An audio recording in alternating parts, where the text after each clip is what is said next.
Listen up! You can get the new iPhone 16e with Apple Intelligence for just $49.99 when you switch to Boost Mobile. We pulled so many all-nighters to give you this deal, and hey, stop messing with the mic! I'm just helping us catch people's attention. This is a great deal! Exactly, so it doesn't need all that. Fine. Get the new iPhone 16e, available at Apple Store locations and the Apple Store online. Visit your nearest Boost Mobile store for full offer details. Apple Intelligence requires iOS 18.1 or later. Restrictions apply.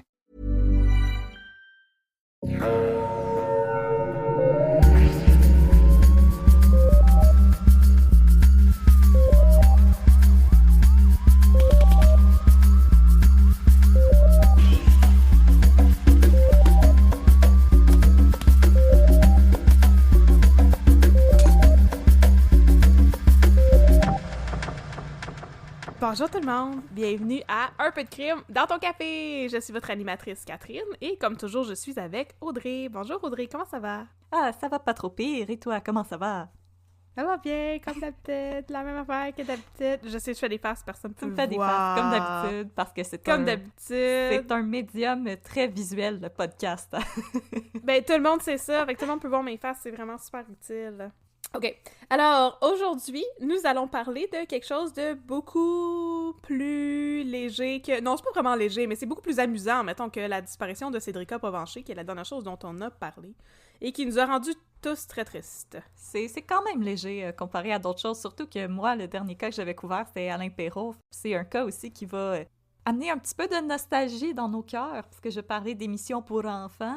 Oui! Fait que là, aujourd'hui, de quoi tu vas nous parler? Je veux pas le spoil, c'est à toi de le dire. Je veux pas te voler ton sujet. Alors, aujourd'hui, chers auditeurs, je vais vous parler du combat qu'a mené Claude Robinson contre Cinard, la grosse boîte de production télévisuelle.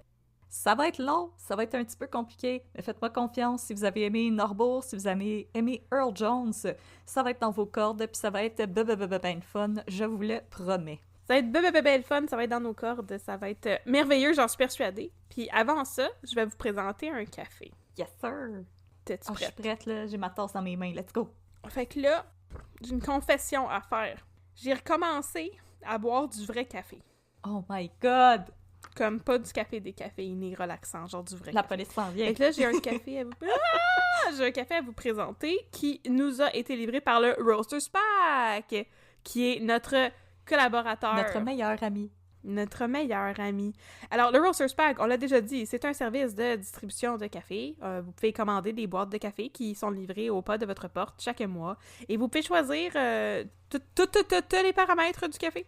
Non, mais vous pouvez jouer avec tous les paramètres du café, fait que choisir quelle mouture vous voulez, si vous voulez qu'il soit déjà moulu ou non, si vous préférez vous casser la tête puis le faire vous-même. Vous pouvez aussi choisir le niveau de torréfaction. Fait qu'il offre différents niveaux de torréfaction, puis du café qui est spécialisé pour les machines espresso, etc. Et aussi du décaféiné. Mais là, j'ai repassé au vrai café. C'est pour ça que je parle vite demain matin. Fait que là, je vais aujourd'hui vous parler du café que j'ai bu à matin. Je l'ai choisi parce qu'il a des notes de pommes rouges, de caramel et de chocolat. Et finalement, c'était une grave erreur parce que c'était vraiment trop sucré pour le matin. Mais c'est un excellent café d'après-midi. Ça s'appelle le Costa Rican Red Honey par Seth Taylor Coffee by Design, qui est une compagnie, un torréfacteur canadien qui vient de Oakville, en Ontario. Puis là, j'ai appris, ça vient avec une petite carte de café, là, le Roasters Pack. C'est très intéressant, fait qu'il donne plein d'informations Pour que vous sur... sachiez ce que vous mettez dans votre corps. Ben oui, parce que notre corps est un temple, comme Exactement. comme Melchizedek. Comme Jay du Temple. Aussi, aussi, deux références complètement différentes. Ben oui. Pareil comme Jay du Temple. Fait que notre corps est un temple. Et là, ça explique sur la petite carte de café que le Red Honey Processing, c'est une façon différente de, justement, processer le café, non mais une fois qu'il a été récolté. Il conserve un petit peu de la pulpe autour de la graine de café pour justement pas détruire la membrane protectrice. Et là, le Red Honey, il y a à peu près 50% de la pulpe autour de la graine de café qui est conservée. Ensuite, c'est séché pendant un petit bout de temps pour que ce soit bien sec, pour pas qu'il y ait des... C'est brassé aussi, c'est séché au soleil, puis brassé souvent pour pas qu'il y ait de fermentation, pour pas qu'il y ait de bactéries. Puis une fois que c'est très, très, très, très sec, ben là, le processus de torréfaction peut commencer. Fait que là, c'est un café qui a été processé de manière différente. On est tellement bilingual. Et donc, comme je l'ai dit, c'est un café qui est très acide puis que je vous recommande pour, mettons, en début d'après-midi. Parce qu'on veut pas boire du café après ça parce qu'on est vieux, on s'en rappelle. Faut qu'on fasse dodo. Faut qu'on fasse dodo. Puis là, j'ai checké, j'ai vérifié ça un matin, là, nos statistiques de qui est-ce qui nous écoute, là. Puis on sait que la plupart des gens qui nous écoutent sont âgés d'entre 25 et à 45 ans. Donc, on est vieux. C'est correct, on n'est pas des petites jeunesses adolescentes, là. On peut pas juste boire du Red Bull à longueur de journée. Fait que je vous conseille ça pour comme le midi ou la fin d'avant-midi. Mais pas nécessairement en vous levant parce que c'est un café qui est très acide et très sucré. Donc, c'est vraiment pas du café méga torréfié du McDonald's là, qui vient dans un petit pot ou du Maxwell House. Mais, néanmoins, c'est un très bon café qui a des notes, justement, très douces en bouche. Moi, je l'ai bu avec du lait parce que j'aime beaucoup quand le café a la même couleur que ma peau. Et ma peau est pâle.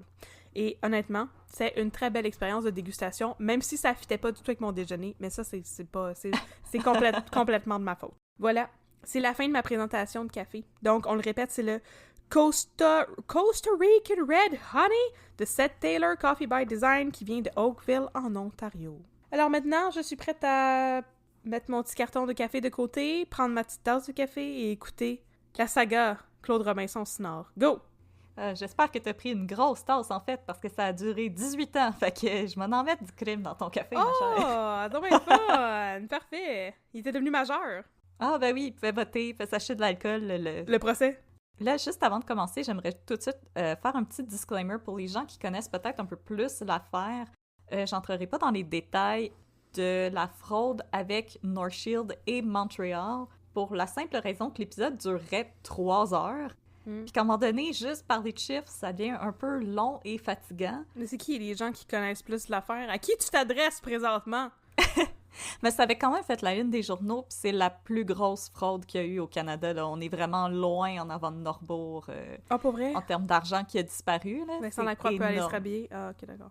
Ben, c'est que c'est carrément 3 compagnies qui se sont comme fait tomber une puis l'autre. Oh. C'était vraiment un effet domino. On va en parler éventuellement, parce que c'est quand même intéressant, parce que Lino Matteo, c'est Vincent Lacroix, mais qui aurait Wake Up and Chose Violence. Ah! C'est comme Vincent Lacroix, mais italien qui mange au pacini. T'as tout Nice, compris. parfait. Fait que, on va mettre ça de côté pour l'instant, mais comme je vous dis, j'ai quand même un peu commencé à faire des recherches là-dessus, donc éventuellement, ça devrait venir aussi dans nos futurs épisodes. C'est fun. Toi, tu fais de la fraude, moi, je fais des enlèvements d'enfants. C'est vraiment... On a chacune notre catégorie de cas. Pour le FBI qui m'écoute dans mon ordinateur, je fais pas de la fraude, je fais des épisodes de podcast sur de la fraude. Je suis une gentille personne, mes parents m'ont bien élevée. Absolument. Alors maintenant, je vais passer à mes sources, et j'en ai énormément. Nice, parfait. J'ai fait de la recherche pendant 1 mois et demi à peu près, donc vous allez devoir bear with me. J'allais dire, t'as fait trop de recherches, mais je suis sûre que ça va vraiment valoir la peine, finalement. Hey, écoute le feu d'artifice dans vos oreilles. Alors, tout d'abord, j'aimerais nommer le documentaire « La femme qui ne se voyait plus aller » par la journaliste Francine Lévesque. Un excellent documentaire si ça vous intéresse. L'épisode d'enquête consacré à Claude Robinson. Oh, enquête! Ensuite, les articles de Francis Veil dans la presse qui a beaucoup couvert l'affaire. Les articles de Brian Miles dans Le Devoir qui était pas mal lui aussi la personne assignée à ça. Des chroniques de Yves Boisvert, encore une fois dans la presse. Ah, yeah, Boisvert! Et des chroniques de Nathalie Petrovski, toujours dans la presse. Merci, la presse, pour tout ce que vous m'avez donné. C'était vraiment le fun. Hey. Et aussi le profil de Claude Robinson pour l'agence qui le représente. Sa biographie est très bien écrite sur son profil d'agence. C'était très intéressant. Oh, merveilleux! Alors... Strap yourselves in, tout le monde. On va parler de fraude. Clic! Alors, l'affaire Sinard, David contre Goliath. Nice. Partie 1, #GirlBoss. Micheline Charret est née le 16 mars 1953 à Londres, en Angleterre. C'est l'aînée d'une famille québécoise de 4 enfants qui avait immigré en Europe à cause du père, André, un ancien joueur de hockey et pionnier de la chirurgie dentaire. Mon Dieu, c'est varié comme occupation. Ouais. Écoute, après t'avoir pété les palettes avec ses slapshots, il t'est réparé. Ouais, quand même gentil. Beaucoup de skills, ça. J'appelle ça avoir l'œil pour les affaires. Donc, si la famille va éventuellement revenir s'installer dans la haute ville de Québec, Micheline va retourner à Londres en 1971 pour faire son entrée au London Film School pour poursuivre son rêve de devenir cinéaste. Micheline. C'est vraiment pas un nom pour avoir vécu en Angleterre, ça, Micheline Charret. Voyons donc. Pas vraiment. OK. Mais là, elle va réaliser assez rapidement que, ben, elle a aucun talent dans le domaine. Puis je veux dire, Oh, props. Ah. C'est correct de te rendre compte que t'es pas bon dans quelque chose. Ben C'est correct. oui, on est tous limités d'une certaine manière. Alors, elle va rentrer à nouveau au Québec en 1973, mais cette fois-ci pour s'établir à Montréal, où elle va obtenir un poste au studio des femmes de l'ONF. Micheline est une employée qui va pas vraiment se faire remarquer à l'ONF, mais c'est grâce à cet emploi qu'elle va pouvoir participer à un festival de films consacré aux femmes en Nouvelle-Orléans, aux États-Unis. Sur place, elle va faire la rencontre de l'organisateur du festival, un jeune ingénieur et cinéphile du nom de Ronald Weinberg. Ronald? Ronald Weinberg. C'est un francophone? C'est un anglophone, américain. C'est Ronald. C'est Ronald, mais j'aime mieux dire Ronald. Oui, ben oui, je te comprends. Mais je pensais que c'était comme, c'est ça, un petit gars de la Beauce, Ronald Weinberg. non, c'est ce gars. On va mettre des photos de Ronald Ron. Weinberg, bien entendu, sur nos réseaux sociaux. Il a de l'air d'un personnage de Pixar. Mais là, dans les médias autour du festival, Ronald, il avoue ouvertement que la raison pour laquelle il a organisé un festival de cinéma consacré aux femmes, c'est parce qu'il cherchait une blonde. Ben voyons donc. Ben oui. OK. Eh ben, souris à la vie, mon cher Ronald, parce que ça va être le coup de foudre entre lui et Micheline qui bientôt emménagent ensemble à New York City. Micheline encore. Micheline! Alors, Micheline et Ron sont deux personnes ambitieuses. Puis ils désirent pas juste vivre ensemble. Non. Ils veulent bâtir quelque chose ensemble. Ah! Hashtag goals. Couple goals. Puis tu sais, j'avoue que bâtir des meubles Ikea, ça teste un couple. Hein? C'est vrai, par exemple. Comme bâtir une compagnie, puis frauder le monde. Hein? Hey, ça teste le couple. T'sais. Mais là, autre que des meubles Ikea, qu'est-ce qu'on peut bâtir? Peut-être écrire un film? Ben non, ils ont pas de talent, on l'a déjà dit. Produire un film? Ça se bâtit pas, un film. Non. Ça prend de l'argent produire un film, puis de l'argent, ils en ont pas encore. Mais là, c'est des Américains. Ah, ok, d'abord. Qu'est-ce qu'ils vont bâtir? Mais là, faute d'avoir de l'argent ou du talent, Charest et Weinberg ont, comme Carrie Bradshaw et Monica Geller, un appartement à New York City. Et, contrairement à ce que les comédies romantiques veulent bien nous faire croire, trouver un appartement à New York City, c'est pas si facile que ça. Et ça va être en grande partie à cause du boom immobilier des années 80 qui va faire prendre beaucoup de valeur à l'appartement de Micheline et Ron. Flairant la bonne affaire, le couple décide de vendre l'appartement et ils vont prendre l'argent pour se lancer une boîte de production et, dans le fond, ils vont vendre des cassettes du coffre arrière de leur voiture. Mais voyons donc! Et là, si vous vous promenez dans la rue, quelqu'un veut vous vendre une cassette de son coffre arrière de voiture, vous dites non merci et vous passez tout droit. C'est comme le monde qui essaie de te vendre des montres qui sont comme attachées à l'intérieur de leur manteau, là. Ça m'inquiète, ça. Tu veux-tu des cassettes? T'attends-tu d'acheter des beaux bijoux? Puis là, il ouvre des flaps de manteau, puis c'est juste comme des colliers en faux or. Bling, bling, bling, bling. C'est bien bizarre comme idée de business, ça, je comprends pas trop. Alors, tout d'abord, Micheline et Ron vont distribuer des films étrangers à des cinémas d'art et d'essai. Ils vont cependant finir par se rabattre sur le cinéma d'animation pour enfants par nécessité plus que par intérêt. Parce que là, je sens que tout le monde qui nous écoute va être vraiment surpris, mais le cinéma d'art avec des sous-titres, ça vend pas fort. Ah! Shocking. Ah, shocking, effectivement. Le monde aime pas ça, lire, on le sait. Non.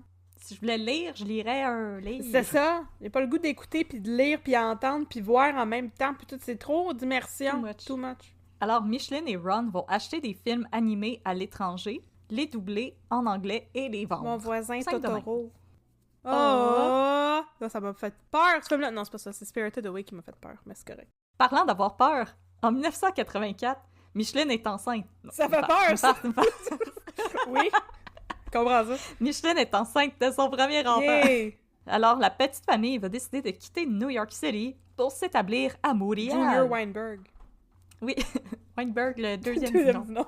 Où est-ce que, et dans le fond, à Montréal, à l'époque, le cinéma québécois est en pleine émergence et est à la recherche d'investisseurs, de gros joueurs, de laboureurs, des gars avec des gros bras. Yes. En quelle année, ça? 84. Nice. C'est le temps de Cruising Bar, puis le déclin de l'Empire américain, toutes ces affaires-là. Yes, là. sir. Nice. Mais inquiète pas, je vais vous expliquer qu'est-ce qui est arrivé à l'époque dans le monde culturel. Mais j'aime ça deviner, même si je connais rien.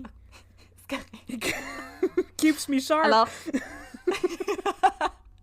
écoute, à l'époque, le gouvernement canadien va développer des fonds d'investissement et des réductions d'impôts pour encourager le développement du cinéma d'ici, qui a du mal à sortir de l'ombre que lui fait le cinéma américain. Alors, les nouveaux efforts gouvernementaux vont venir en aide au couple Charest-Weinberg pour démarrer Cinar et aussi les enrichir, et ils vont donc passer de la simple distribution à la production télévisuelle. Nice. Et là, c'est l'heure de la petite capsule historique. Au début des années 80, c'est l'arrivée de cette magnifique invention qui est La TV. le câble. Ah, OK. Le TV un petit peu avant. Ah ouais, c'est ça. La TV, c'était comme 30 ans avant. Ouais. Je suis vraiment Ma fort. grand-mère en avait une. Ah! Alors, c'est l'arrivée du câble. Non. Puis là, les câbles, les chaînes, c'était avant Netflix, avant la grosse soucoupe qui regarde le ciel, pis tout. Dans le temps, là, il fallait prendre des forfaits, puis s'abonner à des chaînes, puis payer à tous les mois, puis oh non, ouais, c'est pareil comme maintenant, là, c'est vrai.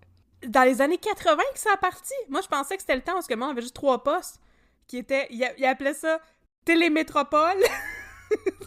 Non, ça, c'était, tu te branchais dans le mur, Oui, puis c'était c'est comme... ça, C'était comme la tu te radio. branches dans le mur, puis tu peux écouter le 3, le 4, puis le 7. Exactement, tu peux écouter Nice. Bobino et Bobinette ou de la neige. Puis le 5 aussi, des fois. TQS. Nice, ok, parfait. La câblo-distribution a commencé à cette époque. On va se forcer pour bien parler. Exactement. Toujours. Oui. Alors, l'arrivée du câble dans nos belles chaumières, ça signifiait l'apparition de nouveaux postes de télévision Nice. qui sont en quête de contenu à diffuser. Parce que c'est bien beau avoir une TV, mais à un moment donné, on s'écœure de regarder la météo puis du grichage. Ça fait pas rien. Fait que, Les pays d'en haut. c'est pas rien. Il y en avait des choses à Radio-Canada puis à Télémétropole, tu sauras. Ok, parfait. Ah, c'est vrai, c'est vrai. Alors, l'époque est parfaite pour se partir une belle grosse boîte de production. Alors, pour la première fois dans le domaine de la culture, la demande va être plus grande que l'offre. Et c'est ça qui va permettre à Cinar de s'imposer dans le paysage télévisuel de l'époque. Oh! Parmi les premiers succès de Cinar, on va compter une adaptation en dessin animé du Magicien d'Oz, Madeline et Le Monde irrésistible de Richard Scarry. Mais là, en 1994, la réputation de Cinar dans le monde télévisuel va être cimentée grâce à son plus grand succès. Caillou. Non. Ah, qu'est-ce que c'est? En effet, la chaîne WGBH de Boston était parvenue à convaincre l'auteur Mark Brown d'adapter sa série de livres Arthur à la télé en format animé. Donc, après avoir longtemps cherché un producteur qui respecterait les valeurs de non-violence promulguées par Brown via son œuvre, c'est sur Cinar que le choix va s'être arrêté. Et grâce à Arthur, qui va être récompensé de prix Emmy en 98 et en 99 et qui demeure à ce jour la série pour enfants la plus écoutée au US of A, Cinar est en route pour la gloire. Alors bientôt, les émissions produites par Cinar vont être traduites en 40 langues et distribuées à travers 150 pays, en plus d'être responsable de plus de la moitié des émissions pour enfants d'âge préscolaire présentées en France. Wow. Oh my god, wow. C'est nous autres qui élèvent vos enfants, les Français. Wow. En plus d'Arthur, d'autres classiques vont bientôt venir s'ajouter au catalogue de Cinar. Parmi eux, on peut compter Les Aventures de l'ours Paddington, Caillou et Are You Afraid of the Dark? Oh, ça fait peur, ça. Ça fait peur, ouais. Oh non! Donc, Cinar va rapidement être considéré comme le pendant canadien des studios Walt Disney. Oh, ben je veux dire big if true, mais oh, c'est cute. Mais pas vraiment, mais oui. Ben écoute, Je trouve la comparaison n'a pas de sens partout. C'est comme dire du Kool-Aid, c'est l'équivalent du jus fraîchement pressé des pommes de notre verger. Là. pas trop sûr de ça, là, mais oui, ok, on va dire. écoute, ça a marqué notre enfance. Ben oui, mais je veux dire, c'est pas le même niveau de production pantoute, pis en tout cas... Ça, je suis d'accord là-dessus, mais... C'est Mais juste bon. parce que j'ai vu tellement de documentaires sur comment ils faisaient l'animation des années 30, puis je trouve ça comme fascinant, Walt Disney, mais en tout cas. ouais. Oui, on le sait, Walt Disney, c'est problématique. On va juste le dire, là.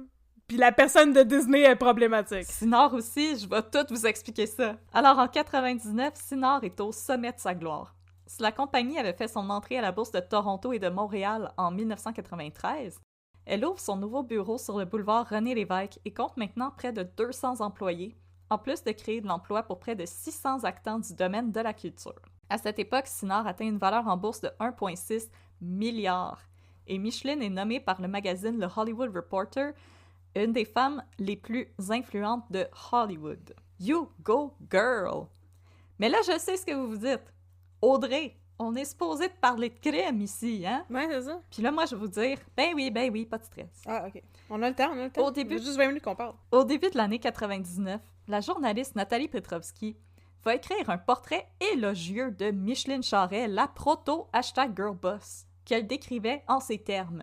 Ne parlez pas à Micheline Charest de ses millions, de sa maison à Westmount, de sa première position chez les femmes d'affaires québécoises, ni de sa 19e position au palmarès des femmes les plus puissantes du Hollywood Reporter, ni du fait que, malgré ses convictions fédéralistes, elle a été la seule femme entrepreneur invitée par Lucien Bouchard à siéger au sommet économique de 1996 aux côtés de Jean Coutu. Jean Coutu, le pharmacien. Quelques mois plus tard, la même Nathalie Petrovski va faire volte-face et écrire un article pas mal moins flatteur sur Madame Charest qui dit ceci. Quelqu'un, je vous dirai pas qui, trouve que Micheline Charest, la présidente de Sinard, ressemble à un conducteur ivre qui refuse de reconnaître qu'elle a trop bu.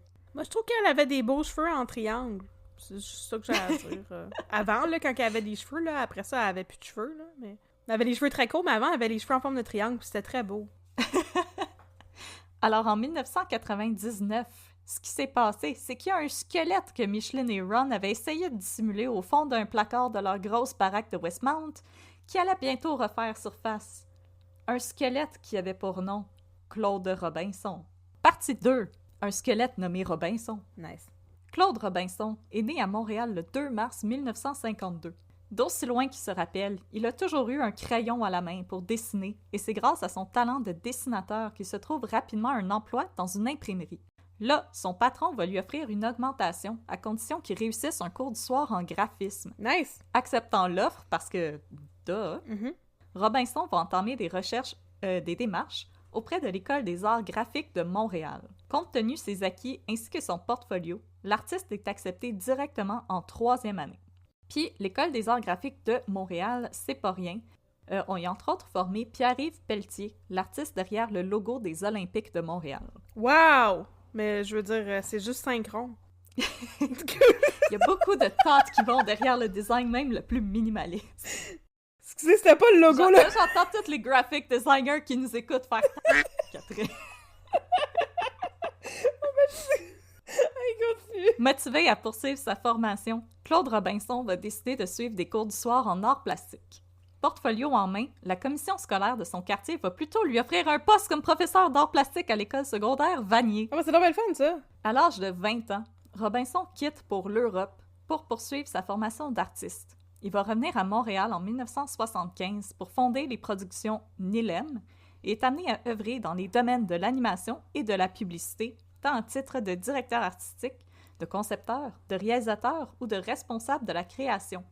Il va compter parmi ses clients Air Canada, Chrysler, Club Med, Bombardier, Labatt et Budweiser. Mais pas les Olympiques! Pas les Olympiques. Je suis encore stické des Olympiques! Et puis là, si vous vous rappelez de la publicité que Céline Dion avait fait pour Chrysler, c'était une production de Claude Robinson. Ah, c'est donc bien le fun! Je m'en rappelle pas partout, mais ça a l'air de fun. C'était dans les années 80. Nice. Nous n'étions qu'une lueur dans les yeux de nos parents. Fondant également sa propre firme de graphisme, Virtuelle Création, en 1988, Claude Robinson va parvenir à obtenir le financement nécessaire pour développer un projet qui couvait depuis déjà longtemps, soit celui de produire une émission à caractère éducatif pour les enfants. Une émission qui s'intitulerait « Les aventures de Robinson Curiosité sur son île curieuse ». Oh! L'idée a commencé à germer dans l'esprit de son créateur en 1982, pendant une expédition de 2 mois dans le Labrador. Et là, pour citer Claude Robinson, le personnage de Robinson Curiosité, c'est moi. Mon visage, mes qualités, mes défauts, mes traits de personnalité, tous les personnages qui l'entourent représentent des membres de ma famille ou mes proches. Alors, on sent que c'est très personnel comme projet.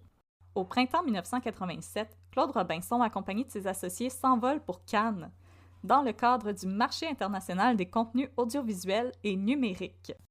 Là, il va faire la connaissance du scénariste français Christophe Izard, récipiendaire en France de la Légion d'honneur. Qu'on y plus. Si celui-ci semble d'abord intéressé par le projet, il va finir par l'abandonner, faute de financement de Téléfilm Canada. Ah.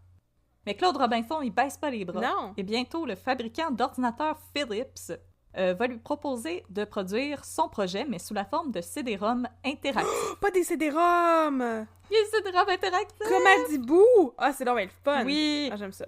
Cependant, le projet qui devait être développé en pas moins de 26 langues va être abandonné en 1995, Oh non. quand Claude Robinson allume sa télé pour visionner Télétoon, une nouvelle chaîne québécoise entièrement consacrée aux dessins animés. Télétoon, c'est québécois?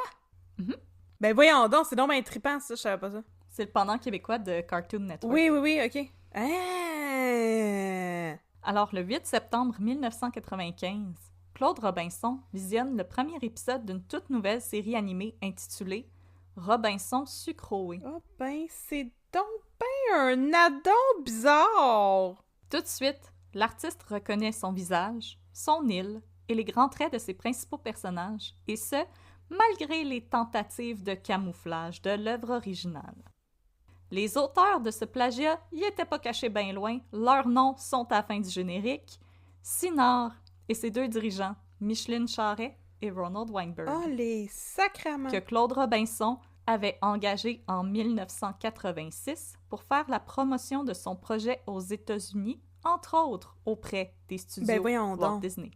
Le générique va aussi révéler que le fameux Christophe Izard, qui avait abandonné le projet, a signé les scénarios de Robinson Sucroé. Ah, espèce d'emmerdeur! Alors, en 1996, Claude Robinson dépose une plainte pour plagiat à l'endroit de Sinard et réclame 2 millions de dollars en restitution pour le vol de son œuvre. Ouais, you do you, Claude Robinson. Et là, malgré une perquisition de la GRC dans les bureaux de Sinard, la poursuite va être largement ignorée.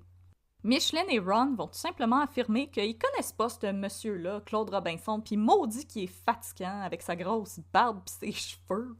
Ouais, mais on va dire des affaires qui vont nous mettre dans la marde, mais ils sont bien tweets. Pourquoi? Ouais, inquiète-toi pas, on va pas se mettre en marde parce que moi j'ai toutes les receipts. Ah! Mais non, mais je veux dire, il aurait pu camoufler ça mieux que ça, c'est donc ben niaiseux! En plus, c'est sa face! C'est ben tweet! On ne fait que commencer, ma chère. Ouais, j'ai déjà pogné une heure. Tu me connais, je pogne les nerfs vite, moi. Et là, dans la fameuse entrevue qu'elle a accordée à Nathalie Petrovski en 1999, Micheline Charret, elle balaie de la main Peu. l'affaire en affirmant que dans son domaine, des poursuites de même, c'est chose courante. Et je la cite, Ben, pas tant que ça, mais... on travaille dans la création et la propriété intellectuelle. Dans ces domaines-là, les poursuites sont inévitables. Nous avons beaucoup grossi ces dernières années. C'est normal de se faire des ennemis. Ben, c'est pas normal de voler le travail de quelqu'un d'autre, mais je suis pas trop d'accord avec ce qu'elle raconte, là, en tout cas. Et vous allez pas aimer Micheline plus que je vais continuer. Non, mais je l'aime déjà pas. Partie 3. Tu me passes ton nom 2 minutes? Claude Robinson, il a pas dit son dernier mot. Infatigable, il se met à analyser le contenu de tous les génériques des séries produites par Sinard. On va le traiter de fou, de maniaque, et pourtant, son acharnement y allait bientôt coûter pas mal cher à Micheline et Ron. Dans le documentaire La femme qui ne se voyait plus aller, un scénariste employé par Sinard raconte avoir contacté Micheline en 1995 pour obtenir des noms de scénaristes montréalais pour collaborer à une nouvelle production. Dans la liste qu'on lui remet, il y a un nom qui s'avère fabriqué de toutes pièces. À l'époque, la réputation de Sinard qui était assez solide, le scénariste va décider de juste ignorer l'affaire puis il se dit « Ah, c'était peut-être juste une erreur, peut-être même une joke. Mhm. Mais 4 ans plus tard, 2 journalistes vont faire éclater la vérité au grand jour. À l'automne 99, les journalistes Pierre Tourangeau et Sophie Langlois vont révéler que la fortune bâtie par le couple Charret et Weinberg reposait sur de la fraude. Alors, comme je vous l'ai dit au début de l'épisode, à l'époque, c'est au moins 75% de toute production canadienne qui est financée par des subventions, des avances et des crédits d'impôt. Et dans le cas d'une coproduction avec un pays étranger, la portion canadienne de l'œuvre peut également faire l'objet d'une subvention. Pour obtenir les dites subventions, il faut prouver que l'argent est bel et bien dépensé au Canada et que c'est des Canadiens qui sont embauchés et payés pour faire le travail. Et c'est cette règle-là que Sinard n'a pas respectée Ah, j'aime pas où est-ce que ça s'en va. en utilisant ce qu'on appelle des prête-noms. Nah. Et maintenant, dans ma petite chronique « Faites pas ça chez vous, ça va pas bien finir », Oh, nice! voici comment ça fonctionne, un prête-nom. Vous engagez personne X pour écrire un scénario. Mais en réalité, cette personne ne va absolument pas écrire un scénario et on va plutôt sous-traiter à l'étranger, a.k.a. aux États-Unis, pour écrire le scénario. Une fois le scénario écrit, personne X reçoit le paiement de Cinar et va être la seule personne créditée dans le générique, mais va distribuer l'argent à ses sous-traitants. C'est comme du ghostwriting pour comme profiter des argents des argents de les subventions, pour en bon français. T'as tout compris. Ok. Alors, chez Cinar, le prête-nom, c'est monnaie courante et je vais vous expliquer pourquoi. Et là, si vous êtes un auteur, un artiste, prenez une petite balle dans vos mains puis serrez-la bien Je fort. pensais que tu disais que le prête-nom qu'il utilisait, c'était monnaie courante, pis j'étais comme, c'est pas un os! Voir que personne avait compris avant. C'est comme l'aveuglette puis l'étranger, là. Là, je vais vous expliquer pourquoi le prête-nom est monnaie courante. Si vous êtes une artiste, on prend des petites balles puis on les serre dans nos mains. J'en ai pas! Ok, parfait, correct. Je me serrer les bras de ma chaise. Selon Micheline Charret, le talent canadien n'est tout simplement pas supérieur à celui des Américains. Mais voyons donc. Selon Micheline, du talent au Québec, il y en a pas. Mais c'est-tu le rapport Durham? Qu'est-ce qui se passe? Et là, moi, je vais te dire, Micheline, que si t'as pas trouvé de talent au Québec, c'est parce que t'as regardé dans un miroir. Yo! Ça, c'est insultant! Mais c'est ça. Hey, ya burn! Mais là, de son côté, Ronald Weinberg, qui avait toujours été plus intéressé par les revenus de Cinar que par les productions, va décider de satisfaire sa femme, wink wink, en établissant un système de prête-nom avec l'aide de leur comptable, Asanaïn Panju. Ah! Un homme qu'il avait recruté parce qu'il lui avait été décrit comme quelqu'un qui savait contourner les règles de la Mais comptabilité voyons donc, tabarnak. et un smart bender. En gros, il a étudié la comptabilité bras dessous avec Eric Asselin. Mais tu mets ça dans ton CV, ça? C'est des qualifications étranges! C'est vraiment quand il a recruté un comptable, la Non. firme qui l'ont recommandé lui ont dit « Ce gars-là connaît les loopholes ». Nous autres, on voudrait un spécialiste de la crosse. Ah, je sais exactement qui vous recommander! Oh, mon Dieu! Puis là, t'as comme Eric Asselin qui passe à travers la porte. Yeah! Yeah! C'est qu'on fraude! C'est pour moi, ça! C'est une mission pour Eric Asselin! Yeah! Super comptable! Et là, parmi les nombreux prête-noms qui ont été employés par Micheline et Ron, Oui. il y en a un qui va retenir particulièrement notre attention.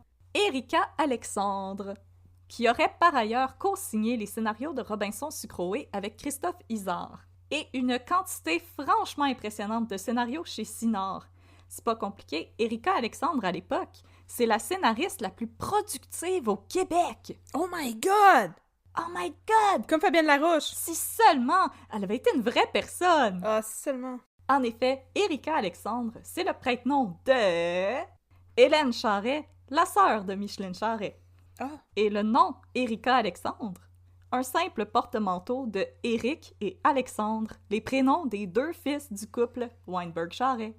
Voyons donc. Tu sais, quand tu utilises les noms de tes enfants pour faire de la fraude, tu penses vraiment que personne peut te toucher, là. Mais j'ai une question, par exemple. Pourquoi la personne X, là, au Québec, utilise pas son vrai nom comme prête-nom? Moi, je pensais que c'était ça le principe. Pourquoi c'est pas juste Hélène Charret? Parce que ça serait trop facile à retracer. Mais pourquoi que ça devait être attaché à quelqu'un de physique? Il aurait pu juste inventer des noms, puis inventer des adresses. Parce que ces gens-là, il y avait un autre emploi chez Cinar. Oh! Hélène Charret était comme sur le CA ou quelque chose comme ça. Fait qu'elle fait... Elle aurait comme pas pu avoir deux chaises. Ça aurait été bizarre de dire « Ah, c'est comme la directrice de... » C'est la madame qui s'occupe de la paye, mais aussi elle écrit des scénarios. Puis ce gars-là, c'est un caméraman, mais aussi il écrit des scénarios. Puis ce gars-là, c'est un consultant, mais aussi il écrit des scénarios. À un moment donné, il y a quelqu'un qui aurait allumé, là. Mais pourquoi ils font pas juste, c'est ça, inventer les noms puis les adresses sans que ce soit rattaché à quelqu'un qui existe? Pour qu'il puisse donner l'argent à quelqu'un. Mais ils donnaient l'argent à ces gens-là pour vrai? Il y avait un cut, oui. Mais pourquoi? Excuse-moi, j'ai trop de questions. Il aurait pu juste inventer du monde qui existe pas puis garder l'argent pour eux autres? Il aurait pu juste engager des Québécois puis des Canadiens. Mais là, ça aurait paru qu'ils déposaient toujours l'argent dans le même compte de banque, par exemple. Ouais. Je suis en train de répondre à mes questions dans ma tête. C'est pour ça que je n'ai pas gradué en fraude. C'est qu'il faut... Ton argent, faut que tu le distribues, là. Tu peux pas tout le mettre à la même place, sinon il y a quelqu'un qui va allumer en quelque part. Alors, les avocats de Robinson vont tenter d'entrer en contact avec Sinard pour discuter avec la fameuse Erika Alexandre de ses sources d'inspiration derrière Robinson Sucrowy. Ben là, on aimerait savoir. Puis c'est là que, étrangement, leurs appels sont jamais retournés. Ah, c'est bizarre. Mais c'est là que la SACD, la Société des auteurs-compositeurs dramatiques, va Nice. recevoir un appel d'un avocat qui représente une société anonyme qui avoue avoir obtenu de l'argent de manière frauduleuse. Il veut pas dire combien. OK. Et il souhaite procéder à un remboursement, mais toujours sans divulguer qui ils sont. À l'époque, Ok. la SACD n'a même pas conscience qu'elle a été victime d'une fraude. Mais je vous laisse deviner que quelques mois plus tard, quand l'affaire a éclaté au grand jour, la SACD se doutait un petit peu de c'était qui voulait rembourser discrètement l'argent qu'ils avaient obtenu et auquel ils avaient absolument pas droit. Sinard. Yep. Ah, j'ai tout compris ce qui se passe. Mais là, Micheline, parce qu'elle a du front tout le tour de la tête. Nice. Comme Raël. Quelque temps après les scandales des prête-noms, elle va se rendre à une conférence de l'Association des MBA du Québec, donc les Master of Business Association, Nice. Mon père était peut-être là. Non, Oh. c'est une joke. où elle va faire un speech, non pas pour s'excuser d'avoir fait de la fraude, Ouais. mais pour justifier qu'il fallait qu'elle fasse de la fraude. Ben voyons donc. Ah, en disant qu'on n'a pas de talent au Québec, parce que le Québec est une nation sans culture, là. Tu m'enlèves les mots de la bouche. Dans son speech, qui m'a pas du tout donné le goût de pitcher ma TV par la fenêtre, Non? Micheline Charest elle va réitérer que du talent au Québec, il n'a pas, comme des équipes à Montréal n'auraient pu. Et que ce qui compte, c'est pas tant de créer de l'emploi au Québec et au Canada, mais de produire du contenu de qualité qui va faire rayonner le Québec à l'international. OK. Selon Micheline Charest, les programmes d'aide et de subvention sont ben trop hermétiques, ben trop centrés sur le Québec puis sur le Canada, puis ils prennent pas en compte les merveilles de la globalisation. Hein?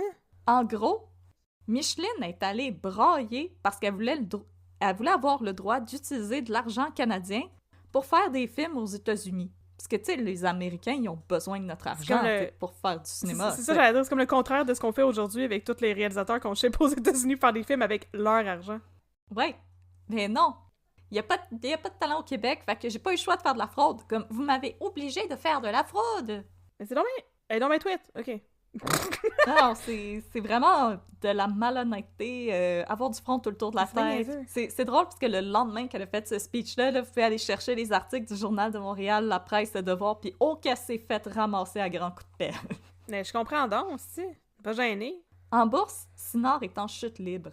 Et là, Pierre Lampron, qui était le PDG de la Sodec, il va regarder Micheline dans les yeux, là, puis il va y dire « T'en as-tu d'autres squelettes dans ton placard? » Puis elle va y dire comme « Je sais même pourquoi tu parles. » Non. C'était un mensonge. Oh non! Partie 4. Tu me passes ton cash 2 minutes? Mais pourquoi pas? Mais là, avec tout l'argent que Micheline et Ron y obtenaient en subvention auquel il avait absolument pas droit, il était bientôt assis sur beaucoup d'argent. Alors, qu'est-ce qu'on fait avec cet argent? Si vous avez répondu « Acheter des bagosses et les faire passer pour des dépenses pour la compagnie », félicitations, vous êtes un futur milliardaire. Yeah! En effet, suivant les conseils de leur comptable pas croche pour 2 cents, Asanaïn Panjo, Micheline et Ron vont régulièrement passer des dépenses mondaines, par exemple une 2e maison à Magog, une nouvelle auto, du staff pour la 2e maison à Magog, comme des dépenses faites pour le compte de Sinard. Du staff? Ben oui, Ben voyons donc, on est-tu dans Downton Abbey? quand t'as une grosse maison, tu passes pas à Dyson toi-même, là. Non, on va prendre bien trop de temps. T'as d'autres choses à faire, comme être condescendante envers les artistes québécois. Voilà. Ah, Puis là, ok. on va s'entendre. Quand vous êtes une compagnie privée, vous avez le droit de faire ça parce que c'est votre argent qui est injecté dans la compagnie. Mais Sinard, c'est pas une entreprise privée. Elle est cotée en Ouais, bourse. mais il y a des limites quand même. Il y a Tu peux quand même pas, des limites. tu peux pas t'acheter une 2e maison puis dire que tu mets ça sur tes dépenses de compagnie quand il y a absolument aucune activité de compagnie qui se passe là. Non, faut au moins que tu aies Ok, un bureau. là, c'est là. sûr que je comprenais ce bout-là. Voilà, c'est sûr. Mais Sinard, c'était pas une entreprise privée. Elle est cotée en bourse et elle bénéficie d'investisseurs qui injectent de l'argent dans Sinard pour l'aider à grandir et à s'établir. Mais peut-être qu'ils ont demandé à tous les investisseurs si ça leur tentait de financer leur maison puis qu'ils ont tous dit oui. Oh, Catherine! Oh! Bless your heart! Yeah! Alors, quand on est une compagnie cotée en bourse, on ne peut pas se réapproprier les fonds de la compagnie comme ça. Mais c'est bien dommage. Et là, suite aux révélations concernant les prête-noms, les investisseurs de Cinor, ils ont un petit peu peur. Ils n'aiment pas ça, ces histoires-là. Mhm. Alors, ils vont demander à ce qu'une enquête soit faite sur la gestion des fonds de Cinor. Au printemps 2000, une enquête de vérificateurs indépendants va permettre de découvrir que 122 millions de dollars américains ont été détournés dans 2 entreprises enregistrées aux Bahamas, et ce sans aucune autorisation du conseil d'administration de Cinor. Non! Yep. Suite à ces révélations, Asanaïn Panju va être congédié, et Micheline et Ron vont être écartés du conseil d'administration en plus de risquer des poursuites aux criminels. Oh! Mais tu sais, il aurait pas pu, logiquement, amener ça devant le conseil d'administration parce que là, c'est sûr que le conseil d'administration aurait dit non. Je comprends, ce bout-là, ça s'explique. Il aurait fait fuck all the way off. Ben là! Maintenant, ce qu'il faut savoir, c'est qu'avant même l'histoire des prête-noms et du détournement de fonds, la GRC avait ouvert à 2 reprises des enquêtes criminelles qui visaient Cinor, Micheline Charret et Ronald Weinberg par rapport au vol de la propriété intellectuelle de Claude Robinson. Une première perquisition dans les bureaux de Cinor avait eu lieu en 1995 et, selon le sergent détective Alain Lacourcière, elle a été menée à n'importe comment. En effet, un enquêteur de la GRC s'est présenté chez Cinor avec un mandat de perquisition. Mais l'employé qu'il reçoit l'informe que il tombe vraiment mal, ils n'ont pas le temps de s'occuper de ça. Ils demandent d'avoir un bon 5 jours pour préparer leur dossier. T'sais. Ben voyons donc! Puis l'enquêteur, il dit « Ah, pas de trouble, je reviens dans 5 jours, bye! » Ben là, monsieur... En fait, il a même pas dit « Monsieur. On va revenir dans 5 jours », il a dit « Oh non, appelez-nous quand vous êtes prêts. » Ben voyons donc! D'habitude, quand une entreprise est suspectée de mal gérer ses fonds, on essaye de faire des saisies le plus rapidement puis le plus discrètement possible pour éviter qu'une coupe de dossiers se ramasse dans des chiqueteuses. Mais là, ça c'est comme... Monsieur, vous êtes accusé de meurtre, on voudrait faire une perquisition dans votre maison. Puis le monsieur il est comme, non, mais comme revenez dans 1 semaine, le temps que je puisse enterrer le cadavre puis aussi me débarrasser des preuves. Voyons donc! Mais c'est tout ben tweet! Ok, oui. Puis, pendant cette enquête, la GRC va retenir les services de Danielle Aubry, une professeure du département de communication de l'UQAM, pour consulter la preuve montée par Claude Robinson. Mais Madame Aubry, c'est la belle-sœur du vice-président de Cinor. Hey, c'est un léger conflit d'intérêts! C'est un immense conflit d'intérêts!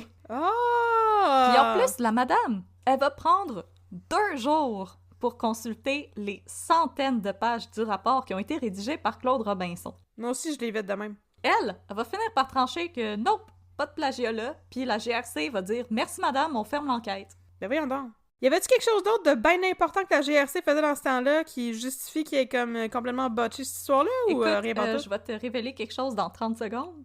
Oh yes. Quand une nouvelle enquête est ouverte en 1999, celle-ci demandée par Sheila Copps, ministre fédérale du patrimoine, cette nouvelle enquête va à nouveau être fermée avant même que soient interrogés les dirigeants de Cinor, de France Animation, de Ravensburger et de la BBC.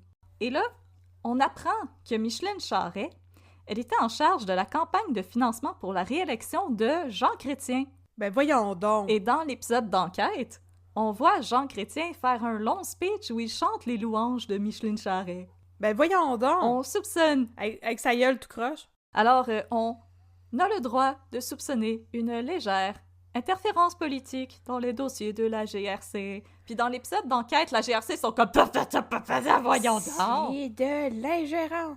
Mais là, pourquoi vous dites ça? Maintenant, c'est au tour de la Commission des valeurs mobilières du Québec, la CVMQ, de coincer Micheline Charret et Ronald Weinberg. Mais eux, pas pour le plagiat, mais pour le détournement de 122 millions des fonds des investisseurs. Oui. Là, on est en 2001. 122 millions. US. C'est 2 millions de plus s'acheter de la poutine puis des ramen. Non, mais 122 millions US. Et là, cette fois... Wow! Il y a du monde qui meurt de faim, là. Ça n'a pas de sens, en tout cas. Cinor va reconnaître sa responsabilité dans l'affaire des prête-noms et du détournement de fonds et va s'employer à régler le dossier avec le fisc canadien et québécois. En plus, Micheline et Ron sont condamnés à verser un don de 1 million de dollars chacun à la CVMQ. Et je dis un don parce que ce paiement n'a jamais été qualifié d'amende. On a toujours dit que c'était un don. Disons bien du PR bullshit, cette histoire-là. Par contre, ils vont être bannis de diriger une entreprise cotée en bourse pour les 5 prochaines années. Ah ben, OK. Et puis là, la CVMQ, là, chose à noter, s'il avait fait preuve de plus de rigueur à l'époque, là, Norbourg, ça serait jamais arrivé. Parce que Norbourg, c'est arrivé 3 ans après. Mais à quoi ça sert de faire preuve de rigueur quand tu peux laisser les affaires entertaining comme le scandale de Norbourg arriver? Mais là, tu veux-tu la cerise sur le Sunday? Ah, il y a pire Ah que oui, ça, oui. même s'ils ont été renvoyés de Sinor pour avoir détourné les fonds de leurs investisseurs, Michelin et Ron sont toujours propriétaires de 12% des actions de Sinor et 63% des droits de vote. Et pour ce qui est de Sinor, ben, Téléfilm Canada, ils jugent que le 2 millions qu'ils ont donné à la CVMQ, c'était une grosse punition, puis ils sont clairement très repentants. Non! Alors, Téléfilm Canada va décider de retirer Sinor de sa liste noire, et Sinor peut à nouveau bénéficier de financement public. Ben non! Yes, madame! Ben non, plus jamais! Voyons... Ok, oui. Mais saisissez leur maison! C'est quoi leur problème? Je comprends pas! Ils n'ont pas besoin d'en avoir 2. Premièrement, ça a été acheté avec l'argent des contribuables. Je suis fâchée. Pourquoi tu fais ça? Pourquoi tu me fais ça? Toutes les fois, je pogne les nerfs. Mais là, je vais te faire une parenthèse. La parenthèse s'intitule « Une coalition de Claude ». OK. Bon, ça a l'air d'une parenthèse de fun, ça. Je suis prête à écouter. Oui. Parce que moi, si je détournais 122 millions à ma job, Oui. je serais renvoyée et je rusherais anti-pépère pour me trouver une nouvelle job. Je veux pas dire pour qui tu travailles, mais ça m'étonnerait qu'ils ont déjà fait 122 millions dans une année, là, ces gens-là. Excuse-moi, là, mais on est dans le domaine du livre, là. On est pauvres en esti. Ça, c'est mon autre rant sur le milieu de l'édition. Ouais. Ben oui, puis en plus, il n'y a pas de talent au Québec. Ben là, ça rend ça encore plus difficile de faire des livres. Hey. Mais en 2002, Oui. soit 1 an à peine après avoir reconnu sa responsabilité dans la pléthore de scandales qui se sont abattus sur Sinor, Micheline Charest, elle se retrouve du travail. OK. Cette fois-ci auprès de... Non. Télétoon? Juste pour rire. Oh! C'est Gilbert Rozon Non! lui-même, personnellement. Non! Mais là, moi, quand je me suis levée ce matin, je me suis dit que j'avais pas le goût de me faire poursuivre, fait que je vais absolument rien dire sur Gilbert Rozon. Merci de m'avertir, j'allais dire de quoi, mais je vais pas le dire. On le salue! C'est lui-même, personnellement, qui a engagé Madame Charest parce qu'il la qualifie de méga talent. Et c'est pour développer le volet international de Juste pour rire. Je peux-tu dire de quoi? Vas-y. Là, j'aimerais qu'on fasse mon éducation. S'il y a quelqu'un qui a la réponse, écrivez-moi un peu de crime@gmail.com. Qu'est-ce que ça fait exactement de la production à part donner du cash? Ça donne du cash. Mais t'as pas besoin de talent pour donner du cash! Oh my God, Catherine, est-ce que tu es en train de remettre en question les décisions de Gilbert Rozon? Non, je suis Oh en my train de God. remettre en question ce titre-là qui apparaît vraiment très tôt dans le générique de toutes les hosties d'émissions de TV. Puis je comprends pas qu'est-ce que ça fait à part donner du cash. Je connais certaines personnes qui sont dans le milieu du divertissement au Québec. Puis j'ai l'impression que c'est juste ça la job de la prod. Ouais, ben tu choisis les projets, puis c'est toi qui choisis dans quoi t'investis. Ouais. Fait que t'es comme un investisseur. Ben c'est ça, tu donnes de l'argent, puis à la fin, tu as comme un droit de regard sur quand c'est fini complètement, puis là, t'es comme « Ah ouais, c'est le fun! Ouais. Mais je veux dire, t'as aucun input sur le processus créatif là-dedans, t'as pas besoin de talent pour faire ça, si tu pourrais le faire en jouant à pile ou face! Ben t'as quand même du input parce que, genre, la raison pour laquelle le film Dune de David Lynch est aussi scrap, c'est à cause de la production, parce qu'il était tanné de donner de l'argent, puis on dit « Ok, wrap this up », puis on est tanné, là. Ah ouais, mais t'as ce input-là, mais je veux dire, c'est pas toi qui écris, c'est pas toi qui scénarise, c'est pas toi qui réalise, Non. tu joues pas dedans, tu fais pas la musique, tu fais pas le montage, c'est pas ça. T'as du talent que pour ça. reconnaître le talent, mais Micheline, elle trouve qu'il y a pas de talent au en Québec. tout cas. Tu fais même pas le casting! Tu fais rien! Ok, voilà. C'est la fin de mon rant sur c'est quoi la production. Fait que si vous travaillez en prod, là, écrivez-moi puis expliquez-moi pourquoi ça vaut la peine d'exister, cette histoire-là. Mais là, si, comme Catherine, vous êtes en train de pogner les nerfs, Non, à peine. ben, vous êtes pas tout seul. Parce que en guise de protestation, et pour montrer sa solidarité avec Claude Robinson, il y a un autre Claude qui va faire entendre son mécontentement face à l'embauche de Micheline Charest chez Juste pour rire. Tu veux-tu deviner quel Claude? Claude Poirier. Non, je sais pas. Qui? Claude Legault! Ah! Moi, ça a bien plus de bon sens! Claude! Un petit gars de chez nous! Tellement de talent! En 2002, Claude Legault va se désister du mondial de la Ligue d'impro. Et ça, malgré son statut de joueur étoile de la LNI. C'est ça que j'allais dire, il torchait vraiment beaucoup à la LNI, Ah Claude oui. Legault. J'aimais ça quand ça jouait à la TV. Je sais pas si ça joue encore parce que ça fait très longtemps que j'ai plus le câble, mais j'écoutais tout le temps ça. C'était le fun, surtout quand il y avait Claude Legault, Réal Bossé. Il Oui. était très, très Stéphane bon. Crête était très bon. Je vais citer Claude Legault qui est cité lui-même dans une chronique de Yves Boisvert. Vas-tu faire une imitation de Claude Legault? Non, je suis pas très bonne. Ah, ok, moi non plus, mais j'aurais aimé ça. Pour citer Claude Legault, « Moi, j'ai pris le parti de croire Claude Robinson. Parce que je crois Claude Robinson, je ne peux pas travailler pour la même boîte que Micheline Charest. Je ne trouve pas ça génial ni crédible. Hey, c'est le fun, le monde qui ont des principes, j'aime ça. Mais c'est Gilbert Rozon, le boss. Il a le droit de faire ce choix-là. Moi, j'ai le droit de dire non. Je peux me le permettre, j'ai d'autres contrats. Mais c'est douloureux. J'ai pas dit qu'elle n'a pas le droit à une deuxième chance ou que Gilbert Rozon n'a pas le droit de la lui donner, mais moi, je suis simplement pas obligée de travailler avec elle. Ce qui est arrivé à Claude Robinson, ça aurait pu arriver à moi, Hey. ça aurait pu arriver à un de mes amis. Je peux pas croire que tu me fais encore plus aimer Claude Legault que je l'aimais déjà. C'est donc bien incroyable, ça. Claude Legault, à l'époque, avait déjà des crédits d'auteur. C'est en plein dans une galaxie près de chez vous, là. Oui, oui. Ah non, Claude Legault, là, j'ai comme inclus cette parenthèse-là parce que je voulais dire à quel point Claude Legault a toujours été vraiment cool. Mais le chapeau, c'est très intègre comme move, puis comme sortie publique, puis effectivement, il fait bien de souligner que lui, il peut le faire parce qu'il a le privilège d'avoir d'autres contrats qui, tu sais, 10 sur 10. Parce que à l'époque aussi, dans les articles que j'ai trouvés autour de l'embauche de Micheline Charest, Juste pour rire, ça disait qu'il y a beaucoup d'autres actants du milieu qui étaient vraiment pas d'accord avec ça, mais qui osaient pas dire quelque chose parce qu'ils avaient peur de perdre leur job.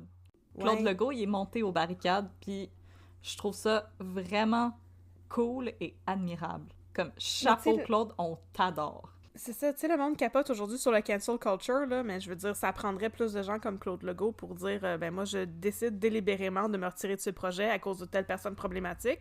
Oui, j'ai le privilège de le faire, puis il y a bien du monde qui pourront pas, puis c'est pas de leur faute. C'est ma décision, c'est mon droit. Je trouve ça génial comme move. Bravo! Bravo, Claude! Moi, je l'aime, Claude Legault! Mais là, partie 5, plot twist! Encore? Maintenant, on est en 2004.